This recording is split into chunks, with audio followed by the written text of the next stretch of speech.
Welcome everyone to the Joint Multinational Readiness Center Train to Win podcast. I'm your host, Command Sergeant Major John Bamba, Senior Fires Enlisted Trainer here at JMRC. This month's podcast, we're going to discuss the NCO role in the Field Artillery Command Post.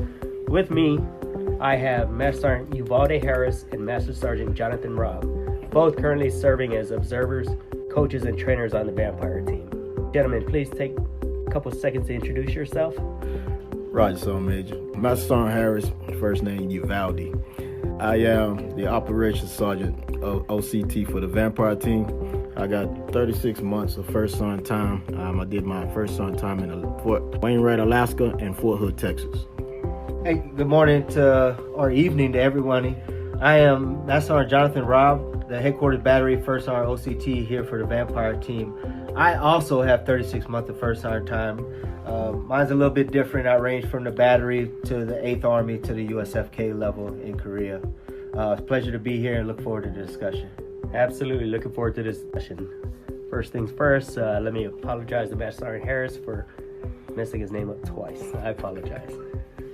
So, for today's podcast, we'll be discussing the overall responsibilities of personnel assigned to the command post. Although our current doctrine doesn't distinguish between officer and NCO roles, it does, however, highlight the 6 major functions of the FACP. Today, we'll discuss 6 major functions in addition to discussing how schools play a role in the success of an NCO in a command post. So without further ado, I will break down the 6 major functions and then we'll take it from there, gentlemen. All right, the first function is to maintain contact and coordination with higher adjacent subordinate units. Second is to adjust current FA support plans and plan future operations. Third one, receive, analyze, and disseminate tactical information, both vertically and horizontally. The fourth one, maintain situational awareness, graphics and reports. Fifth one, request and synchronize combat service, and combat service support for the battle. And the final one is coordinating the delivery of fires, which we know all too often. All right, moving right along. First one we're going to talk about, Master Sergeant Robb. In your opinion, what are some ways that NCOs ensure contact is maintained with higher adjacent and subordinate units? Basically maintaining that contact. Yeah, I appreciate it, Sergeant Major. I think first and foremost is PMCS. PMCS has been taught to us from the earliest stages of our career and very beneficial and important in our careers as we go up, especially in regards to the CP as far as communication and warfighting functions.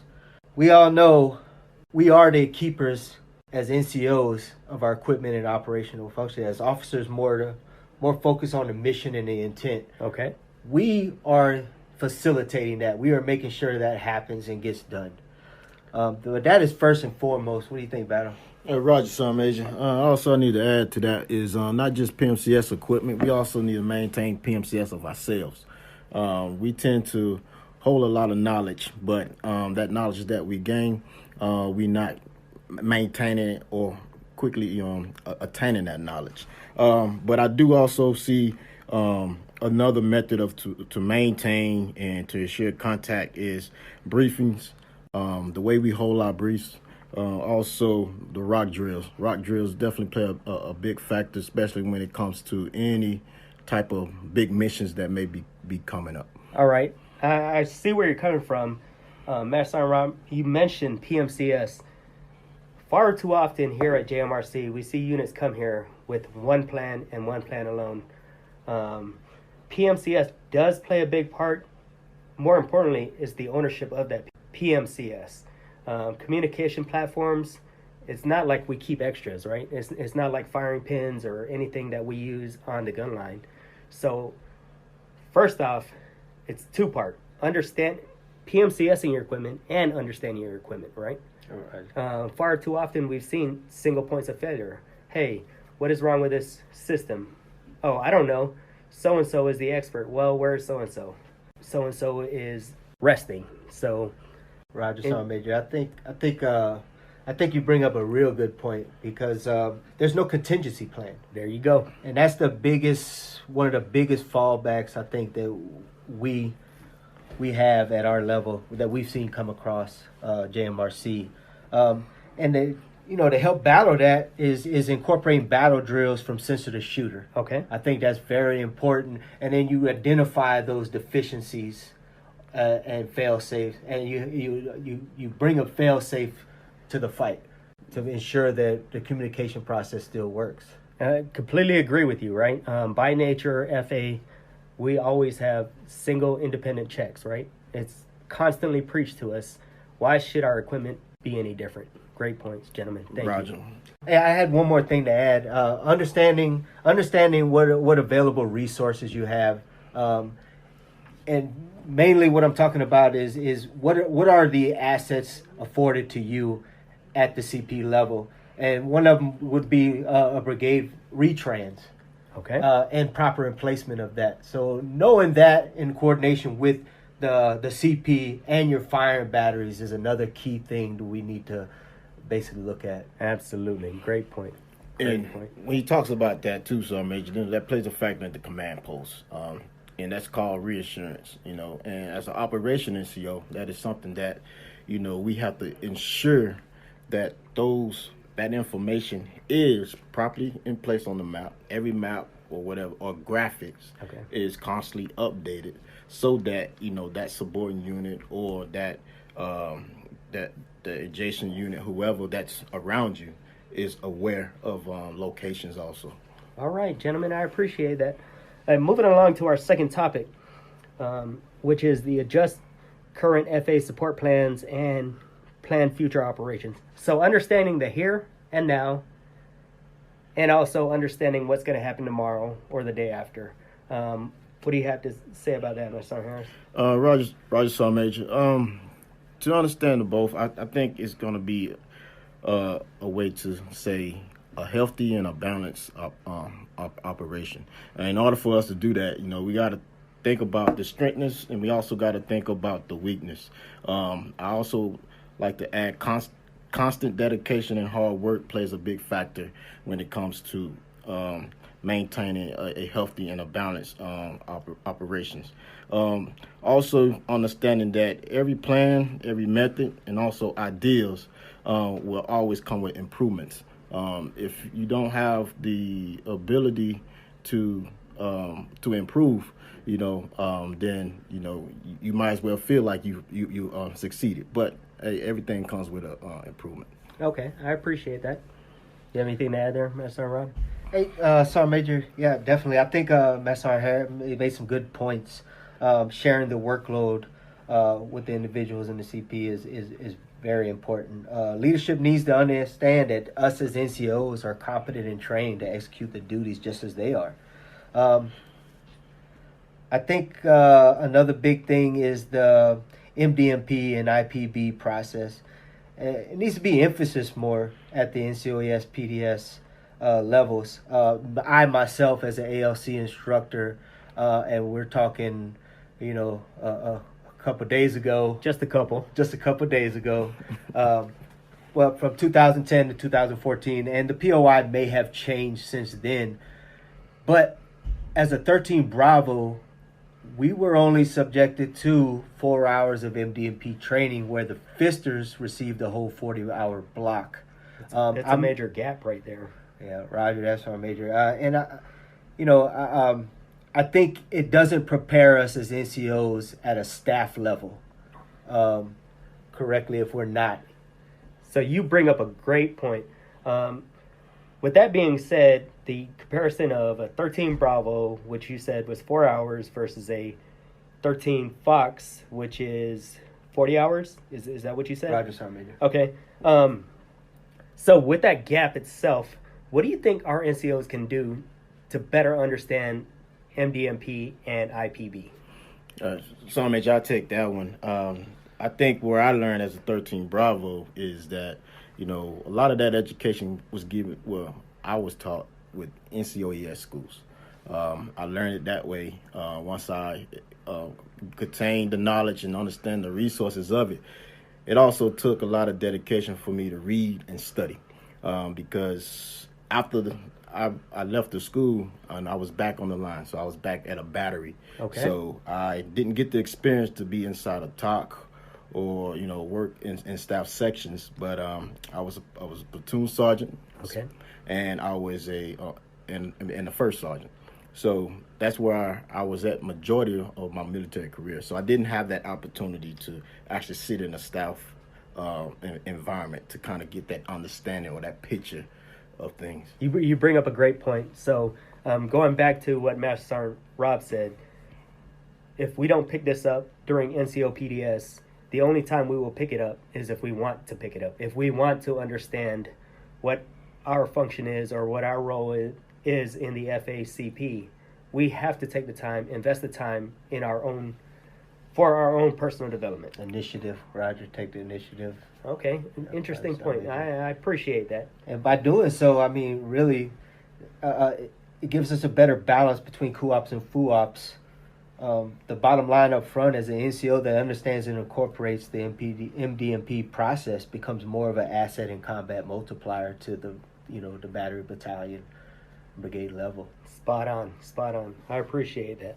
All right, moving right along. Our third topic: receive, analyze, disseminate tactical information, vertically and horizontally. Understanding in a CP, everybody has primary roles and responsibilities, but how do we as NCOs ensure that information that we are receiving, analyzing, disseminating goes according to plan? Oh, sorry, Major. I will say that, this is a shared responsibility. I do think that not only the NCO that's in a command post is the only one receiving a lot of this information. Okay. So I think once the information has been received by an RTO or whoever, that RTO would make sure that it's been noted down, and then that information will be passed off to the personnel that's in charge of the TOC or the command post. Okay. And then that command post, the officer and that NCO will sit down and take notes and basically break down the information so that information can be passed off to the subordinate units. Okay. Master Rob, do you have anything to add there? Yeah, I think Master Harris came up with some good points. I think also we need to utilize the talent management, for the selecting the operations NCO. Of course, someone that has been to battle staff would be ideal, but all too often you see people that go to those schools but their heart's not in it. They're not motivated or to want to be there and be effective as a operations NCO. So I think that's something we need to look at as far as talent management. So, Major, regardless, the ops must have a relative understanding and the full spectrum operations. The ops NCO should also be able to collect and disseminate information to all parties and understand those capabilities, referring to manning and capabilities.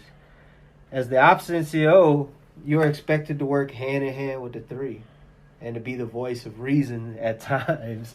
Okay. So being steadfast and not timid is another key trait that an ops NCO should have. Okay. You mentioned talent management. Far too often we see this. You mentioned it earlier. We identify an individual to go to battle staff. So we identify the talent. However, I would question the fact that is it just talent management or is timing also a factor in identifying individuals for battle staff? So, Major, I want to say talent, because time, even though you have all that time, you got people with great skill sets, and those skill sets, depends on your leadership. Mm-hmm. So, not just going off what he was saying, what Master Sergeant Rod was saying about just the operation NCO himself. There's a lot of staff sections in when it comes to the command post, and each of them has an NCO. Okay. And every one of those NCO has experience and is well knowledgeable to that their counterpart has full trust in them. And there's times where that NCO may be lacking that knowledge, and that's just based off MOS relation. And if his MOS says he's part of S2, then hey, he's gonna be part of S2. Okay. But how well is his skill set? Gentlemen, you bring up great points. Talking about the reception of information. I could tell you from my own experience, some of the best units that come through JMRC have battle drills in place that you could tell it wasn't put together, prior to their rotation.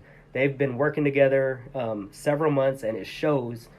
I mean, there are some times where you walk into a CP and all the individuals are in there fighting for space in the CP, but not understanding what their actual role is. Whereas some units come here and there is little to no talking involved, but steps are still, or action is still happening.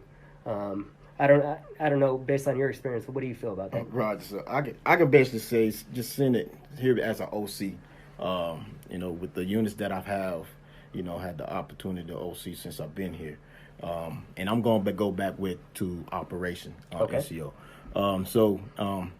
I had where it came to where I had a strong operation NCO, and I had went to one that was not even strong. So that led to me saying, hey, I'm going to have to put a lot of attention to the one that is not fully engaged in his duties and responsibility as a operation NCO. But the individual that has a much stronger suit, I wasn't as fully engaged, but I was there enough to make sure that he understand certain points that he need to cover daily and make sure that he's aware of those daily. But that goes back to that experience. That onus. Right, Sonny. Okay, great points. All right, we're going to move right along. So the fourth topic is maintaining situational awareness, graphics, and reports. Going back to that, like I said earlier, you could tell units that come here, rehearsed, have been working together, and the difference between units that come here piecemealed and, oh, by the way, you're going up to the CP for this rotation. So what are your thoughts on better ways or identifying ways that units can maintain situational awareness, NCOs in particular, to the graphics and reports that are received in that CP? And so, Major, I'll chime in on this digital platform. I mean, we're digital age, right? So everything's digital. I remember one of my NCOs saying, hey, get out of that manual mindset. Everything's digital. You cannot get away from the manual aspect. You have to, it enhances, right? The digital, you can utilize your digital platforms, right, are great. But most successful practices I've seen have used a manual system also as a backup. Spot on. You're talking about a backup, right? And I could tell you 24 years of experience, our foundation was degraded operations, right?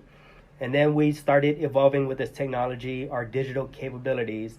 Then it got to the point where we lost the ability to operate in a degraded environment, all right? And here we are, 2021. I could see where we're trying to get back to those, what you talk about, systems, right? When all else fails, our digital systems will go down. What do we do then? Master Sergeant Harris, what do you have to add to that? The biggest thing is, Major, leadership just got to get away with fear. Because, yes, digital, I understand it, we trust it, but you got to go back to older doctrine. Because, you're going to learn more from old ways sometimes. You're not going to always, new ways not going to always be successful. You got to go back to those old principles, those old guidelines, to help make things kind of flow, smoothly. That way, you can see, those responsibilities that you may be missing. And then, also, that kind of put a pattern in place for you, moving forward. Sir Rob, I see you have something to add here. So basically, I just kind of want to just emphasize that getting away from just the digital aspect, and this kind of is going a little bit far to the left, but I could tell you from personal experience, going to Afghanistan with 777s, and everything was digital, right? We had the new digital MSCs on the 777, and that was that first input of the 777. And it did not, the MSC on that gun did not survive the heat. So guess what Staff Sergeant Rob was doing at that time? What's that? I was shooting degraded. Absolutely. So digital is great, but I just honestly, and we look at that with FDC too. Correct. FDC, when you look at FA-TAS, when you bump from FA-TAS to FA-TAS or FA-TAS to Centaurs, where are we at with charts and darts? Absolutely. And I know I'm going far and left, Sergeant Major. I just think that we have to have that fail-safe, that contingency, and that know-how to utilize a manual system. So CPOFs are great for digital. I think that captures the whole story. I think most of the successful CPs I've seen had a storyboard and CPOF ready to go, right? And up and running. And that basically updated information across the board. Completely agree with you. You talk about CPOF, but the reality is we're going to be fighting in a denied environment. So how well is your CPOF in a denied environment? So going back to your original point, yes, we have to have systems in place to backup systems to ensure that we maintain that situational awareness with our graphics and reports. Great points, gentlemen. Moving along, we're going to our fifth topic, which is request and synchronize combat support, and combat service support for the battlefield, for the battle. This near and dear, right? It affects everybody during rotation. What's going on around you, what assets you have, all this stuff is important. And we see it time and time again throughout these rotations. Master Sergeant Harris, what is your opinion of this? In order for us to stay synchronized, Sergeant Major, it's going to require a lot of rehearsal, training, coaching. Also, as a NCO, I need to have a good understanding of the task that's been given, because I can't really sync anybody if I don't have understanding of the task. I can't sync with anybody if I haven't got if I haven't received it clearly. So, I think those are the 5 things that kind of stuck with me when it comes to synchronizing with a unit. Okay. Master Sergeant Rob, you have anything to add there? I think Master Sergeant Harris captured exactly what I would have said. Hey, that's spot on, right? Synchronizing, knowing what's going on, situational awareness is important, is extremely important, especially during rotation. Fighting a battle in JMRC versus fighting a battle in NTC, completely different animals, right? For example, the terrain here is unforgiving. Well, terrain in NTC is also unforgiving, but there's a lot more of it versus here with this congested area. So understanding who's to your left, who's to your right is key to your success in the CP. Cool. All right, our final topic is the coordination of delivery of fires. That's pretty much our bread and butter. That's what we're getting paid for. Everybody in CP, regardless of weapon systems, we have to be able to coordinate the delivery of fires. Sergeant Harris, what do you have to add on this? For deliberate fires, Sergeant Major, my biggest outtake on that is basically coordination. Is ensuring that we have the proper information that we need to guide us before we even deliver anything out. So that is my biggest thing on that. So, quick recap. The 6 topics that we discussed were maintain contact coordination with higher adjacent subordinate units, adjust current FA support plans and plan future ops, receive, analyze, disseminate tactical information, maintain situational awareness and graphics and reports, request and synchronize combat service support for the battle, and the final one being coordinating the delivery of fires. Like I said, that's what we get paid to do. That's what we do every single day. Moving along, we're going to go ahead and talk about 2 key schools that are extremely important for NCOs in a CP. The 2 schools are Battle Staff NCO course, which we talked about briefly earlier, and the FA Master Gunner course. Battle Staff NCO is a talent management issue or something to consider, and the FA Master Gunner course, which, by the way, is increasing their throughput, so we will be able to put more and more NCOs through the FA Master Gunner course here shortly. Master Sergeant Harris, what do you think, in your opinion, what's the importance of the Battle Staff NCO course, having been through yourself? Right, Sergeant Major. So the importance of Battle Staff, it provides tools necessary for us to learn specific staff duties and become familiar with the duties of other staff sections. It also provides technical and tactical curriculum relevant to the missions, duties, and responsibilities assigned to battle staff members in a battalion and brigade level unit. Awesome. So talked about the FA Master Gunner course and the, of course, Digital Master Gunner course. We are in the process, the FA community is in the process of revamping these. I know I could tell you from when I went through several years ago, there hasn't been much change to the actual course itself. But Master Sergeant Rob, what do you think Master Gunners bring to the table, bring to the CP, if you will? Master Gunner, I tell you, that is a gem right there. Master Gunner is the bubble sight to the certification and validation of the battalion. They also standardize processes to ensure safe firing capabilities and that they are not compromised. In some cases, my GOF may be substituted as the battle NCO and the CP, but the ops NCO is the primary for this position. I think that's a big problem. I've seen it in my past where the Mike GOF is sitting there as a battle staff NCO. Yeah. And that's not his job. He's not being utilized correctly. Okay. The Mike GOF should be out there circulating the battlefield so our major and insurance standards are maintained. Absolutely. But I think that is my goal is one of the most important roles in a battalion as far as an NCO, in my opinion, Sergeant Major. Absolutely. So, I mean, like we said, two recommended schools for an NCO success in the CP are Battle Staff NCO and FA Master Gunner course. Do you gentlemen agree? I agree. That's Sergeant Major. All right, team. In closing, I appreciate your time for listening to this podcast as we discuss the NCO role in the FA command posts. I hope this podcast assisted with your understanding of NCO duties and roles in relation to the CP. Thank you.